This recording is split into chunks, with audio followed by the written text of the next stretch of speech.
صل على رسوله الكريم أما بعد أعوذ بالله من الشيطان الرجيم بسم الله الرحمن الرحيم إنما العلماء ورثة الأنبياء صدق الله العظيم. سارے جہاں سے اچھا ہندوستان ہمارا، سارے جہاں سے اچھا ہندوستان ہمارا، ہم بلبلیں ہیں اس کی بے گلستان ہمارا. حضرات، معزز سامعین کرام، آج ہم لوگ جمع ہو کر یوم آزادی منا رہے ہیں، خوشیاں منا رہے ہیں. 1947 15 اگست کو یہ ملک آزاد ہوا.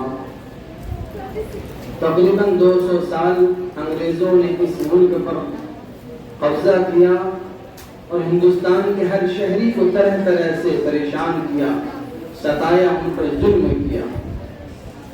اس وقت ہمارے آبا و اجداد ہندوستان کے ہر ملک کے ہر ہندوستان کے ہر دھرم، ہر مذہب، ہر ایک لوگوں نے مل کر اس کا مقابلہ کیا اور مقابلہ کر کے ہندوستان کو آزاد کرایا.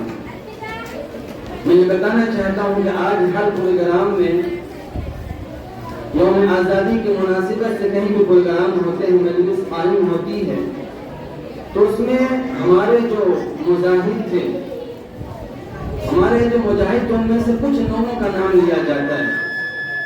اور ہم یہ سمجھنا چاہیے کہ زیادہ تر ہمارے پروگراموں میں 2-4 نام لیے جاتے ہیں. ایک گاندھی جی کا نام لیا جاتا ہے، نہرو جی کا نام لیا جاتا ہے، بھگت سنگھ کا نام لیا جاتا ہے.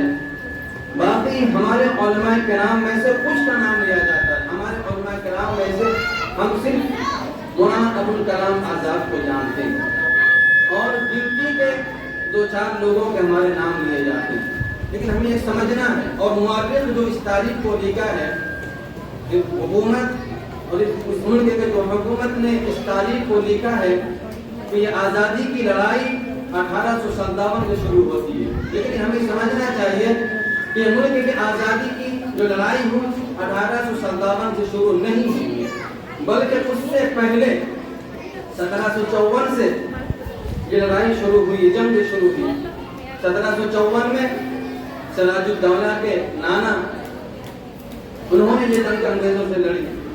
اس کے بعد 1754 میں سراج الدولہ بنگال سے مقابلہ کے لیے انگریزوں سے نکلے اور انگریزوں سے لڑتے ہوئے شکست کھائے اور ان کے شہید. اسی طریقے سے تقریباً 200 سال مسلسل جنگ ہوتی رہی اور مسلمان تنہا مقابلہ کرتا. میں یہ بتانا چاہتا ہوں کہ 1754 سے 1857 تک مسلمان تنہا مقابلہ کرتا. اس کے ساتھ ہندوستان کے کوئی دھرم کے لوگ، کوئی مذہب کے لوگ نہیں تھے.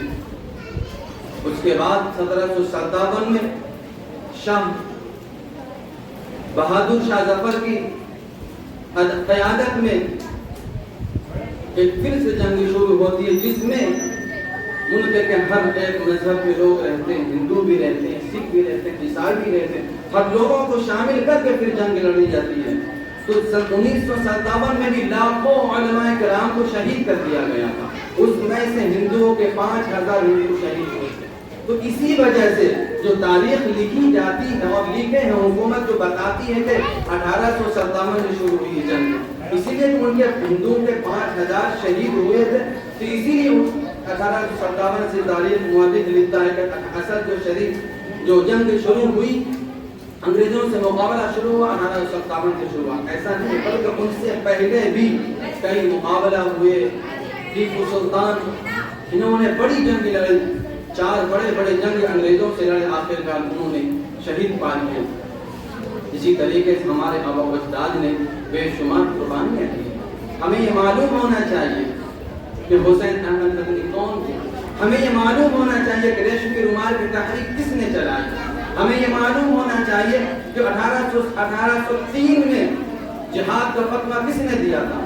ہمیں یہ معلوم ہونا چاہیے کہ فضل حق خیرہ مراد آبادی کون تھے. ہمیں یہ معلوم ہونا چاہیے شیخ الہند کون تھے، ریشمی رومال کی تحریک کیوں چلائی تھی، یہ ہمیں معلوم ہونا چاہیے، ہمارے لیے ضروری ہے۔ بات تو بڑی ہو جائے گی اگر اس پہ بات کی جائے، تاریخ کی بات کی جائے تو بات بہت چلی جائے گی، لمبی چلی جائے گی، وقت کی قلت ہے، وقت کی کمی ہے۔ تو میں اسی لیے ایک بات کہنا چاہتا ہوں، ہمیں اور آپ کے لیے ضروری ہے کہ ہم سمجھیں اس بات کو، اپنی تاریخ کا مطالعہ کریں، اپنے آباء و اجداد کی جو قربانیاں ہیں اس کو یاد کریں، ان کو بار بار پڑھیں، اپنی نسلوں کو بتائیں۔ آج ہر جگہ پر مسلمانوں سے یہ کہا جاتا ہے کہ تمہارے ملک میں کچھ بھی نہیں ہے، تم نے اس ملک کے لیے کیا کیا ہے، اور یہ تانا دیا جاتا ہے۔ ہماری نسلوں کو بھی، ہمارے بچوں کو بھی یہ احساس کمتری کا شکار ہونا پڑتا ہے کہ یقیناً ہمارے علماء نے کچھ بھی نہیں کیا، یقیناً یہ جو تاریخ بتائی جاتی ہے وہ غلط بتائی جاتی ہے۔ تو ہماری اور آپ کی ذمہ داری ہے کہ ہم تاریخ کو یاد کریں، ہم تاریخ کو پڑھیں، اپنے بچوں کو بتائیں، اپنے نسلوں کو بچائیں کہ ہمارے آباء و اجداد نے کیا قربانی کی ہے، ہمارے آباء و اجداد اس ملک کے لیے کتنے پھانسی پر چڑھے ہیں اور بے شمار قربانیاں دی ہیں۔ ایسا نہیں کہ ایک دو علماء کرام، سینکڑوں لاکھوں علماء کرام اس کے لیے قربان ہو گئے، خانقاہ سے اپنے سجادہ نشی اپنے بڑے بڑے بزرگ میدان میں آ گئے، مدرسوں کو چھوڑ دیا میدان جنگ میں آ گئے، مسجد کے امام اپنی مسجدوں کو چھوڑ کر آ گئے میدان جنگ میں، یہ صرف اس لیے کہ ہمارا ملک آزاد ہو جائے، ہم آزاد زندگی گزارنے لگے۔ اسی لیے ہمارے قرآن کے لیے ضروری ہے، اگر ہم نے ان تاریخ کو چھوڑ دیا، تاریخ کا مطالعہ نہ کیا، اپنے بچوں کو نہیں بتایا، تو یقین جانیے ہمیں تاریخ کبھی فراموش نہیں کرے گی، ان کی قربانیاں ہمیں کبھی معاف نہیں کرے گی۔ اسی لیے ہمارے لیے ضروری ہے، بالکل ضروری ہے، ہم جس طریقے سے 15 اگست کے موقع پر ہم جشن مناتے ہیں اور خوشیاں مناتے ہیں، بچوں کو طرح طرح سے ان کو اور کھیل گیم وغیرہ میں حصہ دیتے ہیں، تو ہمارے لیے ضروری ہے کہ ہم بچوں کو یہ بھی بتائیں کہ اس ملک کو ہم جو خوشی منا رہے ہیں اس کے پیچھے اس کا پس منظر کیا ہے، اس کی قربانیاں کیا ہے۔ اس لیے میں آپ سے کہنا چاہتا ہوں بار بار کہ ہمارے لیے ضروری ہے کہ ہم تاریخ کا مطالعہ کریں، تاریخ کو پڑھیں، اپنے بچوں کو بھی بتائیں، اپنے علماء کرام کے ناموں کو بتائیں۔ اس لیے اللہ تعالیٰ سے دعا کریں کہ اللہ تعالیٰ ہمیں اور آپ کو اپنے ملک کی بقا کے لیے دعا کرنے کی توفیق نصیب فرمائے، اور ہمارے جو آباء و اجداد ان کی قربانیوں کو یاد کریں، ویسا ہمت، ویسا جذبہ ہمارے اور آپ کے اندر بھی پیدا کرنے کی توفیق نصیب فرمائے۔ آمین۔